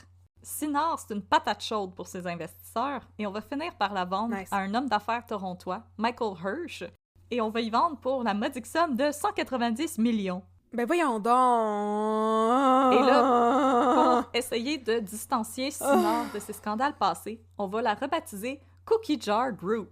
Wesh, qu'est-ce que c'est ce Je nom-là? sais C'est bol. Ils ont pas fait appel à des talents québécois, pas en tout, pour trouver ce nom-là. Je peux te garantir ça. Cookie Jar Brew. Group. Genre le groupe. Ah, Group. Group. Ah, je pensais à Brew comme de la bière. J'étais comme tabarnouche, qu'est-ce que c'est ça? Ok, Cookie Jar Group, c'est bien moins pire. Excusez, je retire ce que je S'il disais. y a des brasseuses qui nous écoutent, s'il vous plaît, pas de bière à saveur Wesh. de pâte à biscuits, ça nous De intéresse pas. biscuits? Non, non, non, non, non, il y a des limites, là. Et là, cherchant elle aussi à se distancier des nombreux scandales qui la suivaient partout, Micheline Charest décide de faire peau neuve avec une triple chirurgie plastique, soit une réduction mammaire, une liposuction et un lifting du visage. Nice. C'est une bonne combinaison. C'est pas Mais pire. là, l'entourage de Micheline est un petit peu étonné par la décision de cette dernière, parce qu'elle a 51 ans, mais c'est une grande sportive et elle était pas très coquette, Micheline. Et selon le témoignage d'un ancien actual scénariste de Cinar, elle était très sexy. Ok. Elle avait des beaux cheveux en triangle avant, Hey, depuis avoir des des beaux cheveux. cheveux rouges agencés avec son power suit rouge. Ben, moi aussi, j'aurais fait ce move-là. Et là, son entourage va être renversé quand le 14 avril Oui. 2004, on apprend que Micheline est décédée des suites de sa chirurgie. Oh. Oh non! L'enquête du coroner Jacques Ramsey soulève encore plus de questions que de réponses. Selon lui, la mort de l'ancienne grande patronne de Cinar aurait facilement pu être évitée. Selon le rapport de Ramsey, Ok. Micheline se portait très bien à la suite de son opération. C'est cependant lorsqu'elle a été transférée en salle de réveil que le taux d'oxygène dans son sang a chuté à 44%, sans que les infirmières ne s'en aperçoivent. Oh Selon non. le coroner, l'alarme du saturomètre n'était pas allumée, ce qui signifie que 20 minutes se sont écoulées avant que les infirmières ne viennent au secours de Charest. Et 10 autres minutes se sont écoulées avant que l'on avertisse Maurice Trahan, l'anesthésiologiste, un délai tout à fait inexplicable selon M. Ramsey. Est-ce que c'est une coïncidence? Le coroner va aussi déplorer que 35 autres minutes ont passé. Là, ça fait 1h05 que Micheline Charest est en détresse respiratoire. Là. Ont passé avant qu'une ambulance ne soit finalement contactée par le personnel de la clinique. Suite au décès de Mme Charest, Écoutez, on se tue un super gros... une super grosse manigance pour la tuer, sur le meurtre sur l'Orient Express, puis tout le monde est coupable? Suite au décès de Mme Charest, le coroner dénonce l'absence de notes à son dossier. Aucun suivi, aucun détail concernant son opération. Pour sa part, la clinique de chirurgie esthétique Notre-Dame a toujours refusé d'émettre quelques commentaires que ce soit sur l'affaire. Quelques mois après le décès de Micheline Charret, l'anesthésiologiste Maurice Trahan quitte la profession suite à une enquête du Collège des médecins. Si le frère de Micheline, Marc, a tenté de faire pression sur le ministre de la Justice de l'époque, Yvon Marcoux, pour poursuivre au criminel la clinique ainsi que son personnel, aucune démarche ne sera jamais entreprise pour trouver le véritable coupable dans cette affaire. Là, j'avoue que ça, il avait l'air d'avoir de la négligence. Ouais. Là. C'est quand même pas une façon très plaisante de mourir, ça, là. Partie 6. Comme Marjo, je lâche pas! Ah! Alors, à ce point de l'histoire, la GRC et la CVMQ n'ont pas été à même de traîner feu Micheline Charret et Ronald Weinberg devant les tribunaux. Même si ceux-ci ont été écartés de la direction de l'entreprise qu'ils avaient autrefois fondée, ils n'ont eu qu'à payer 2 millions à la CVMQ et les investisseurs de Cinor n'ont d'autre choix que d'accepter qu'ils ne reverront jamais leur argent. Oh non. La majorité d'entre eux ont baissé les bras. Oh non! Mais pas Claude Robinson. Parce que même si on l'a longtemps traité de fou, de maniaque, ce qu'il faut comprendre, c'est que pour Claude Robinson, le vol de son œuvre, c'était plus que ça. C'était carrément un vol d'identité. Comme je l'ai dit plus tôt, le personnage de Robinson Curiosité, c'était lui, physiquement et mentalement. Ouais. Weinberg et Charret lui ont volé son identité. Claude Robinson, il voulait pas juste qu'on admette qu'on lui a volé son œuvre. Claude Robinson voulait qu'on lui rende Claude Robinson. Ouais. Je comprends. Puis là, en 2008, les efforts de Robinson vont être récompensés parce qu'on ouvre le procès de Cinor pour plagiat. Yeah! Enfin! Let's go to court! Yes! Pendant le procès, on apprend que chez Cinor, le mensonge, la tricherie et la fraude, c'est pas mal systématique. Ah ben, tu m'étonnes. Le 12 mars 2008, on apprend que Téléfilm Canada a omis de divulguer près de 84 documents potentiellement gênants pour Cinor quand elle a comparu en cour supérieure en 1996 pendant la première poursuite judiciaire entamée par Claude Robinson. De ce nombre, 6 documents demeurent toujours introuvables. Et ce, malgré les requêtes faites par le conseil d'administration de Téléfilm en vue d'une enquête interne qui a été menée en 2000 pendant la deuxième tentative de poursuite de Claude Robinson. Ouais. Ces révélations sont faites par Hélène Pelletier, une ancienne membre du conseil d'administration de Téléfilm Canada, qui avait dû témoigner pendant la deuxième enquête de la GRC. Madame Pelletier s'est alors dit inquiète que des documents aient ainsi disparu, et c'est Claude Robinson qui avait sonné l'alarme à Madame Pelletier quand il lui avait déclaré que ses démarches, faites auprès de l'ancien directeur général de Téléfilm, François Masserola, étaient demeurées sans réponse. À force d'insister, Madame Pelletier avait réussi à obtenir 78 des documents manquants, accompagnés d'affidavits stipulant que « Oups, c'était une erreur! Hihi! » Oh my god! Autre tentative de cover-up. Oui. On apprend qu'avant même de mener sa deuxième enquête, la GRC était en possession de témoignages assez compromettants à l'endroit des agissements de Cinor.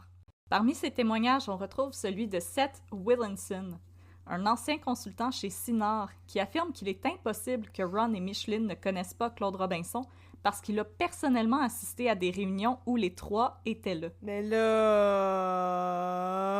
Selon lui, Ron et Micheline connaissaient Claude Robinson depuis au moins 1986 et avaient communiqué ensemble plus de 30 fois au sujet du développement de la série Robinson Curiosité. Le document de la GRC cite également Cheryl Blakeney, qui a été, en 1989, l'adjointe administrative de Ronald Weinberg.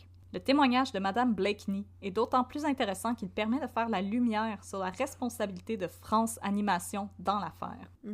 La dame affirme avoir préparé un dossier de présentation pour Weinberg avant que celui-ci parte en France pour proposer des séries à développer pour d'éventuelles collaborations entre Cinor et France Animation. Dans le dossier, on retrouvait les documents de présentation de Claude Robinson. Documents qui n'auraient jamais dû être entre les mains de Weinberg et Charret à cette époque parce que leur entente avec Robinson était à terme et ils auraient dû être détruits. Et Mme Blakeney, elle a participé à l'épisode de Enquête et elle a dit « J'ai témoigné à la GRC, je ne comprends pas pourquoi ce témoignage-là est jamais allé en nulle part. » Parce que la GRC ont fait n'importe quoi. Un autre témoin va également incriminer France Animation dans les magouilles des prête-noms. Et ce témoin, c'est... Luc Diane! Oh my god! notre bref! Pas vraiment, mais Luc! Yeah! À l'époque, Luc était le président de la Société des auteurs et compositeurs dramatiques, donc la SACD. Il se souvient avoir eu une conversation avec Christophe Izard, au cours de laquelle le scénariste français lui a dit qu'il savait pas c'était qui Erika Alexandre, avec qui il partageait les droits d'auteur sur la série Robinson Crusoe. En véritable détective, Luc Dionne s'est rendu en France pour consulter le dossier de la SACD française au sujet de Christophe Izard. Voyons, c'est pas, il était motivé? Hey, t'écris des séries policières ou tu ne l'écris pas? Mais là, je comprends pas c'est quoi son cheval dans cette course, lui, là. Pourquoi il s'implique à ce point-là? C'est qu'il y a d'affaires? Probablement qu'il connaissait Claude Robinson. Ah, mais je veux dire quand même. En tout cas. Écoute, il y avait peut-être d'autres choses à faire en France aussi, là, tu sais, la Tour Eiffel, c'est bien beau. Oh oh oh! Les croissants, les baguettes.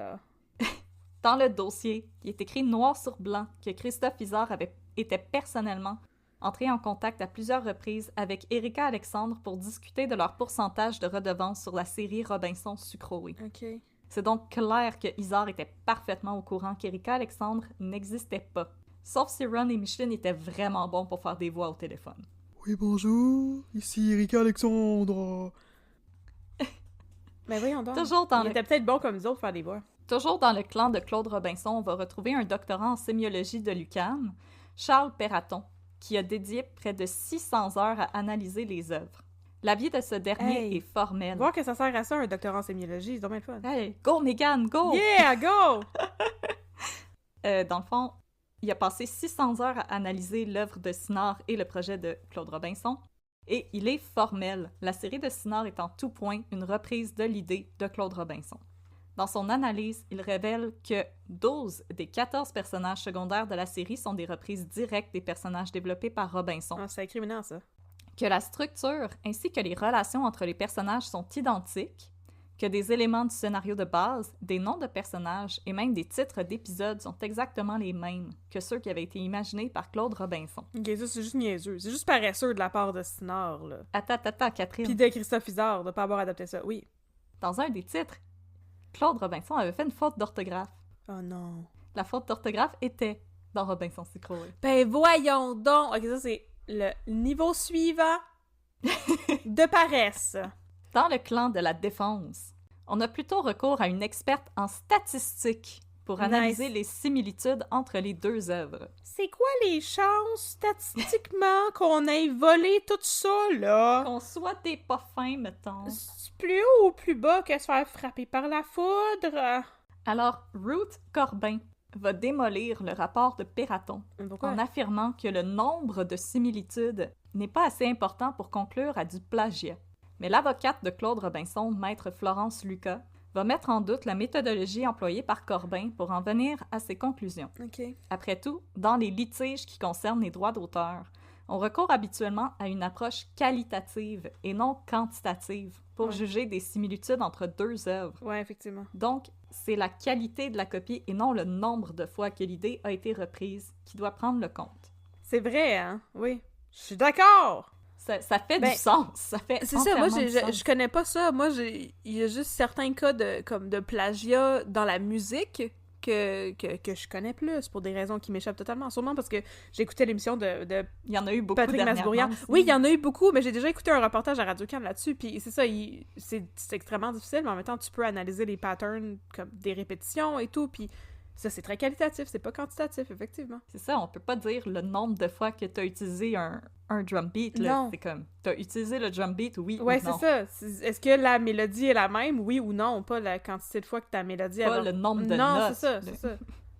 Dans le fond, Maître Lucas conclut que c'est clair que Sinard a essayé d'employer cette méthodologie-là pour banaliser l'importance des similitudes. Une autre tactique du clan adverse, ça va aussi être de placer les œuvres de Sinard et de Robinson dans la lignée des œuvres qui se sont inspirées de Robinson Crusoe, le roman de Daniel Defoe qui est paru en 1719. Mon Dieu, bonne chance avec ça. Et là, puisque l'œuvre de Defoe fait maintenant partie des droits communs, il est parfaitement légitime pour un artiste de s'en inspirer. Je peux pas dire de la merde, là, mais Robinson Crusoe, il y a juste 2 personnages. Il y a pas 14 personnages secondaires récurrents, dont 12 communs. Il y a juste Robinson, puis Mercredi, mais qui s'appelle Vendredi. Mercredi, mais qui s'appelle Vendredi? Dans le roman, c'est Mercredi, puis dans la série, c'est Vendredi. Pour vrai? Wow, j'ai un cas de comme... C'est comme les Berenstain Bears, là. C'est un faux souvenir. OK. Wow. De plus, on observe que la majorité des œuvres produites par Christophe Izard, par exemple L'île aux enfants et les Poi-Poi, s'inscrivent dans la lignée de ce que Marx avait appelé les Robinsonades. Les Poi-Poi. P-O-I accent tréma. Poi. Poi-Poi. C'est ça, ce nom-là. OK. Puis là, une autre, Oui. on va utiliser des guillemets ici, experte, en Ouais. émission pour enfants, Louise Dansereau, une ex-responsable des programmes chez Canal Famille. Oh! Va témoigner en faveur de Sinard en affirmant que le projet de Robinson et l'émission Robinson Sucroé partagent juste quelques vagues similitudes. Selon elle, si les séries se ressemblent, c'est parce qu'elles ont la même source d'inspiration, le roman de Daniel Defoe, et parce qu'il s'agit de deux produits qui s'adressent à des enfants. Non. Je suis pas d'accord avec ça, pas en tout, oui. Il aurait dû me demander d'aller témoigner en tant qu'expert. J'avais 17 ans. à T'aurais cette juste fait non. Non. Ah, puis Madame Dansereau, elle a dit que Charles Perraton, dans son rapport, utilise du vocabulaire beaucoup trop complexe. Ouais, mais c'est un universitaire qui fait un doc en sémiologie. Laissez Ouais. vivre, c'est. Mais inquiète-toi pas, parce que Maître Florence Lucas, c'est toute une avocate. Elle va donc torpiller la crédibilité de Louise Dansereau, parce que dans un premier temps, Dansereau, c'est une amie intime du couple Charret-Weinberg. Ben non, voyons Elle a donc. assisté à plusieurs parties privées dans leur deuxième domicile de Magog pendant les années 90. Hey, sacrament. Des claques qui se perdent dans cette histoire-là. Et puis, on Ah. apprend que le rapport de Dansereau n'a été Ouais. produit que 6 mois après qu'elle ait visionné la série Robinson Sucroé, et que parmi les 57 heures qu'elle a facturées à Sinard pour produire son rapport, elle en a passé 54% avec Maître Micus, un avocat de la firme Sinard. Ah. Alors aussitôt, Maître Lucas va questionner Madame Dansereau pour savoir si elle a écrit son rapport elle-même ou si elle a juste écrit ce que les avocats y ont dicté. Ah, moi, je vote pour l'option B. Ah, je suis découragée. Et Maître Florence Lucas, elle va vraiment tenir à son approche qui vise à miner la crédibilité du camp adversaire. Ouais. Pendant Ah, ces périodes de questions, elle va porter un méchant coup à la réputation de Christophe Izard. Tout d'abord, elle va démontrer que celui-ci a menti dans son CV parce qu'il y affirmait qu'il avait été nommé en 1991 directeur artistique de France Animation, mais à l'époque, il était seulement pigiste. OK. Ensuite, Maître Lucas va questionner Izard sur le personnage Gertrude Van Boom Boom, qui porte le nom de deux personnages qui ont été créés par Robinson dans le cadre du projet Curiosité. Donc, J'ai reçu le bon mot. Qu'est-ce que c'est? Je sais pas pourquoi je trouve ça drôle de même. Oui, j'ai retrouvé le bon mot. les personnages s'appelaient Gertrude et Boom Boom. Ah! En bonne personne qui n'a rien à se reprocher, Oui. Christophe Izard va livrer 3 témoignages complètement différents. Excusez, je suis partie avec j'ai retrouvé le bon mot. Oui. Excusez, je suis capable. Oui. On achève. Alors, dans un premier temps, Christophe Izard affirme « On va y arriver. Prends un grand respire. » Continue. Je vais arrêter de rire quand ça va être moins drôle. Dans un premier temps, Christophe Izard affirme avoir été inspiré par la chanson d'Henri Salvador, Monsieur Boum Boum.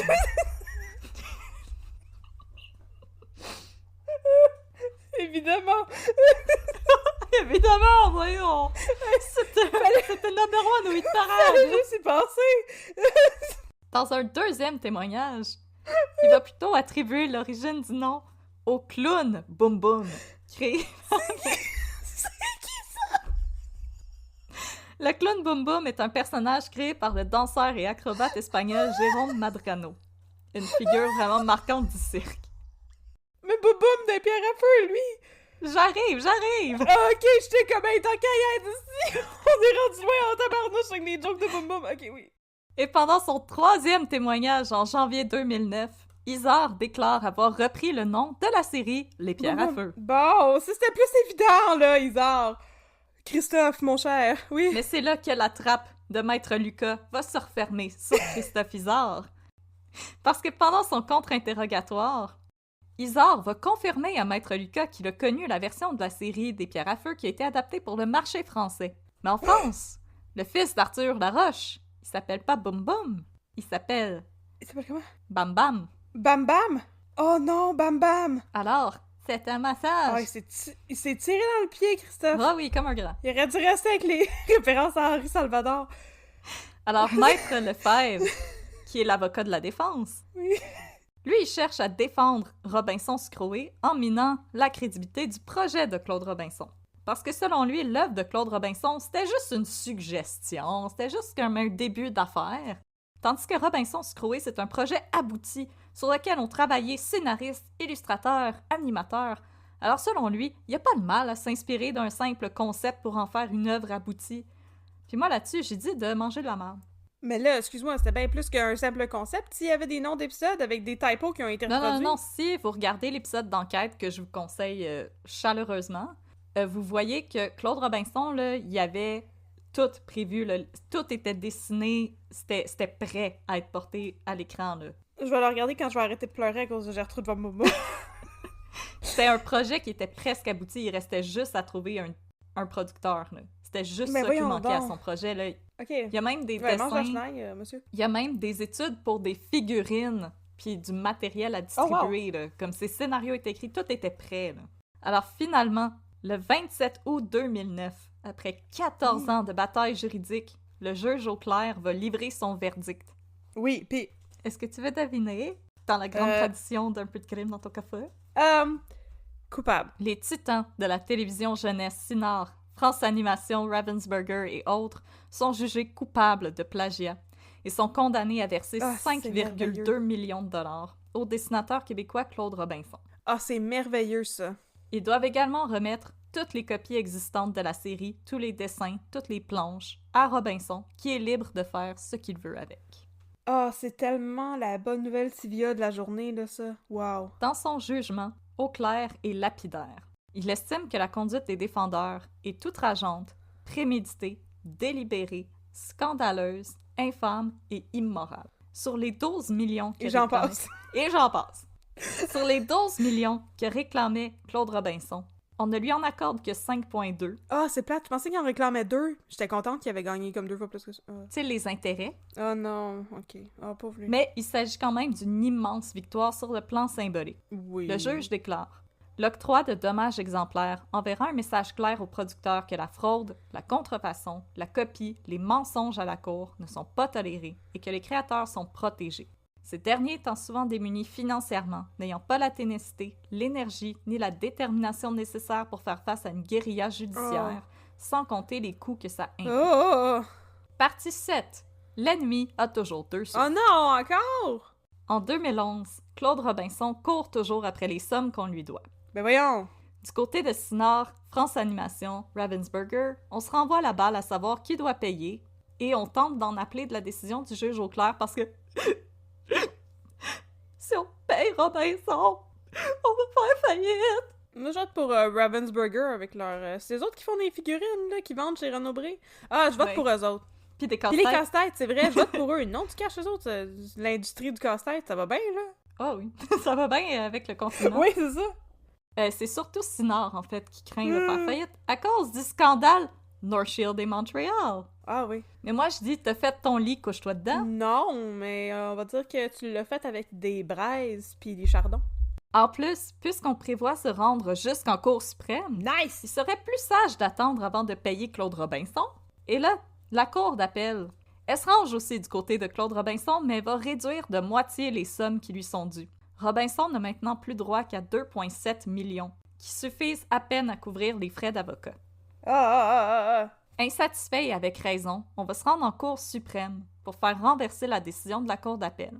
Encore une fois, les avocats de Cinard s'évertuent à démontrer que les similitudes entre les œuvres sont seulement dues à une source d'inspiration commune, mais ils vont essayer de tenter de faire condamner de manière similaire toutes les boîtes de production pour éviter que Claude Robinson ne réclame l'entièreté de son dû à une seule boîte de production. Mais, je veux dire, je comprends même pas cet argument-là. Les dessins, ils devaient se ressembler. Ouais. Mais, Ah oui, ça se ressemble. mais ça n'a pas de sens. Tu prends le concept de Rémi sans famille, là. Il y a 12 000 maudites façons de dessiner ça. C'est pas un argument qui tient la route. Pas en tout, là, cette histoire-là. Non, on essaie de se couvrir les faufounes, tout simplement. Moi, je sais pas si j'étais heureuse. J'aurais essayé de mettre à jour ma défense un petit peu avec plus de Gertrude Von Boum Boum puis moins d'arguments de ça. Et là, dans son jugement unanime, puisque la Cour suprême, c'est fini final, elle va se ranger à son tour derrière Claude Robinson et va ordonner que soit versé au dessinateur 4 millions pour plagiat et dommages et intérêts. Hey, il arrête pas de baisser le montant, je suis pas contente de ça. Là. J'allais dire go Cour suprême, mais là, finalement, non, pas go. Et là, à ce jour, Claude Oui. Robinson n'a pas touché à tout ce qui lui est dû. Non! Parce que si la Cour ordonne qu'il soit payé, elle peut pas saisir quoi que ce soit. Mais c'est bien cave, ça, c'est vraiment un loophole niaiseux. Alors, une firme ou un individu peut Mais déclarer pas ça, les faillite. huissiers, d'abord. Tu peux déclarer faillite. Comme Éric Asselin a essayé de faire en cachant son argent de son jacuzzi. Ah, mon Dieu que j'ai hâte d'aller voir le film de Norbourg. Puis Sinard, avec ses millions cachés dans des paradis fiscaux, là, bonne chance. Mais au moins, tout le monde aime Claude Robinson, y Au compris Claude Legault. Et voilà. Ben, c'est déjà ça Et- de gagner. Une autre affaire aussi, c'est qu'un jugement de la Cour suprême canadien n'est pas valide en territoire étranger. Ah! Alors Claude Robinson va devoir faire Hey. des démarches judiciaires indépendantes pour se faire payer par les boîtes de production européennes. Arrangez vos affaires, maudite bande de crosseurs. Mais quand même, Claude Ah, je suis Robinson, capable, oui. il estime avoir obtenu victoire, et ce, au nom de tous les créateurs. Je le prends personnellement comme une réussite monumentale pour tous les auteurs. On sait maintenant quelle est la ligne sur le plancher qu'un producteur ne peut plus traverser. À prendre un document en élaboration d'un créateur, y faire quelques modifications et penser qu'il peut se l'approprier. Chose que je trouvais vraiment adorable, c'est que Claude Robinson il a dit qu'il a toujours continué parce qu'il y avait la permission de sa femme. C'est quand même cute, ça. Et là, conclusion, des Ah. raisons de sourire. Enfin! En 2011, Claude Robinson a été mandaté pour créer l'affiche du Festival des films du monde. Les Olympiques. Catherine Sacrament. Le festival des films du monde! Oui. Bon. En 2014, il fait partie du jury du festival Regard sur le court-métrage au Saguenay. En 2015, il reçoit la médaille de l'Académie royale des arts pour honorer sa contribution exceptionnelle au développement des arts au Canada Oh my et god! pour souligner son combat visant à faire reconnaître l'importance des droits d'auteur. Ça fait du bien à mon petit cœur, ça. Et en 2016, Claude Robinson est le porte-parole pour mon premier Fantasia, le volet jeunesse du célèbre Oh! festival de cinéma Fantasia. Oh! En 2016, Ronald Weinberg est condamné à 9 ans de prison pour l'affaire Ah! qu'il a joué dans la fraude massive liant Sinard, North Shield et Montréal. Cool, puis il va faire comme 2 semaines de prison puis sortir. En 2019, of course, il est relâché. Et Bien en sûr. 2020, il réclame de la PCU. Ben voyons donc. Il l'a remboursé parce qu'il s'est fait pogner. On va s'entendre parce qu'il s'est fait pogner. Hey. Et c'est ce qui conclut cette très longue histoire juridique qui finit quand même bien. Parce que Claude Hey. Robinson, il a pas tout eu, mais il a gagné. Puis je trouve que la victoire symbolique est quand même assez importante sur ce point-là. Oui. Oh, c'est beau. C'est vrai qu'il y a une belle finale. Oh, j'ai bien aimé ça. Merci beaucoup d'avoir Plaisir. illuminé ma journée avec cette belle histoire et Gertrude Von Boom Boom. Écoute, je me rappelle même pas de quoi il était question. J'ai juste comme complètement latché là-dessus, puis mon cerveau il a arrêté de fonctionner, puis j'étais juste... C'est un personnage de la série. Ouais, mais... Robinson Scroll.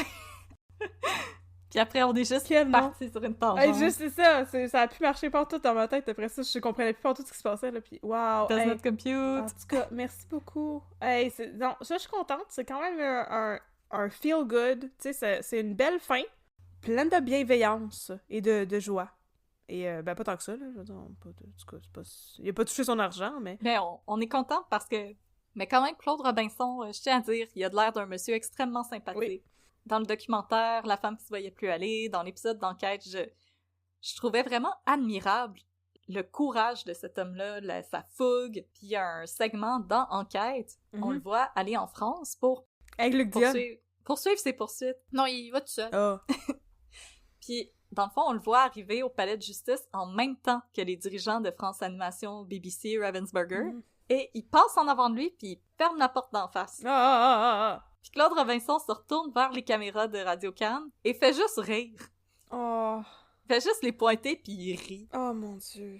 Puis il dit à la caméra « Hey, tu sais, du monde qui ont rien à se reprocher, là. Oh. » Je le trouve tellement sympathique, là. Je suis heureuse qu'il ait gagné, puis je suis heureuse que la communauté artistique se soit tenue avec lui, puis que maintenant on Oui. reconnaisse vraiment tout son travail, autant sur le plan artistique que son travail pour faire reconnaître les droits d'auteur. C'est tellement important, c'est tellement une belle bataille. Oh. Qui a demandé beaucoup, puis en plus, Claude Robinson, à un certain point, il a dit qu'il était même plus capable de créer tellement ça l'avait drainé Mhm. émotionnellement. Mhm. Donc, j'ai trouvé ça super touchant aussi comme cas à couvrir. Donc, j'espère que vous avez aimé ça, chers Oui. auditoristes. C'est rare qu'on dit que le monde sont sympathiques ici à Un peu de crime, fait que c'est vraiment tout à son honneur. Wow, fait que merci beaucoup d'avoir été avec nous. Donc, si vous voulez avoir de nos nouvelles, on en donne des fois sur les réseaux sociaux. On est sur Facebook à Un peu de crime et sur Instagram à Un peu de crime dans ton café. Nous avons aussi une boutique Etsy qui est au www.etsy.com/shop/ un peu de crime. Voilà. Et qu'on a de la belle marchandise à vendre si vous voulez des petits cadeaux de Noël. Là, malheureusement, il y a des délais dans la production. Paraît que c'est ça, c'est le rush des fêtes, qu'il y a des petits délais dans la livraison des commandes. Mais si vous avez acheté quelque chose puis vous l'avez pas encore reçu, inquiétez-vous pas, on vous a pas oublié. La commande est passée, on va l'expédier. On fait tout ça nous-mêmes, là. Fait que moi, je reçois les choses, des confections jolies, puis je vais les poster. Fait que, écoutez, on fait ça le plus rapidement qu'on peut, on vous a pas oublié, puis on vous remercie beaucoup pour votre soutien. Sinon, on a-tu d'autres choses à plugger? Non, pas pour l'instant. Ça va, c'est merveilleux. Alors, c'est ici qu'on se laisse, à moins que, comme Audrey et moi, vous soyez amateurs et amatrices de District 31, la plus impressionnante série policière de tous les temps, et surtout du Québec. Oh, surtout du Québec. Surtout du Québec. Alors, on va enchaîner avec notre magnifique segment des 2 minutes de babine, et pour les autres, on vous dit, dans 2 semaines, on a hâte de vous reparler. Wow! Yes, sir! C'est l'heure des 2 minutes de babine! Ta, ta, ta, ta, ta.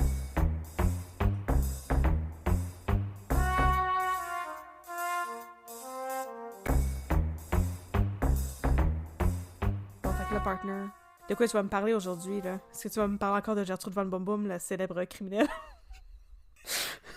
Fraudeuse internationale. Recherchée par Interpol. Je pourrais te parler de Gertrude Van Boom Boom, mais je pense qu'à la place, je vais te parler d'un autre madame avec un beau nom. Ok, oui, vas-y fort. Je vais te parler de Pascal Lanier, Ouais, c'est un beau nom, ça. qui est jouée par Caroline Néron, puis je tiens à l'applaudir, je trouve qu'elle l'a bien. Oh, Elle joue bien ce rôle-là, là. Elle a du caractère, ouais. elle drive, je l'aime bien. Elle a traité Yves Jacob de pickle, j'ai ri pendant 2 jours. Comme dirait Marjo, elle a la twist, baby. Ah, elle est pas mal provocante. Oh, ha, ha, ha! Mais là, la raison pour laquelle je veux te parler de Pascal Lanier, l'ancienne maîtresse de Louis Bourgoin. Elle a vraiment pas un nom assez sexy, par exemple, mais... Non, j'avoue. Mais elle est sexy, fait que ça compense. Voilà. C'est que Ouais. elle a eu une date avec Nick Romano, Oh! pis ça a bien mal fini. Comme une vraie date ou une date où tu payes ta date? Comme un escort? Une vraie date. Ah, ok, excuse-moi. Parce que c'est un escort. Ben, une date de tout croche. Tu sais, comme Ah, deux ouais. tout croches qui ont des affaires de tout croche à se dire. Ah, ouais. Wink, wink, nudge, nudge. Fait que là, Nick Romano, Oh, il est sorti ciao, de prison, ciao. Oh, pis maintenant c'est un tout croche, tu sais, c'est un ripou. un ripou. Pis là, il a besoin de parler avec Pascal Lanier, fait qu'il décide de caller une date, tu sais, fait qu'il l'appelle au téléphone. Pis Nick Romano, en plus d'être gros comme 2 frigidaires, Yes. c'est un romantique, tu sais. Oh, ça paraît dans ses yeux. Pis là, quand il décroche, il dit « Hello, sunshine Il tabarnak. Clic! » Bye! Oh! Pascal Lanier est un petit peu bête, fait que moi, sunshine, je suis comme Sunshine. c'est pas ce tour-nom-là que j'aurais donné, mais bon. Sunshine. Écoute. Ok.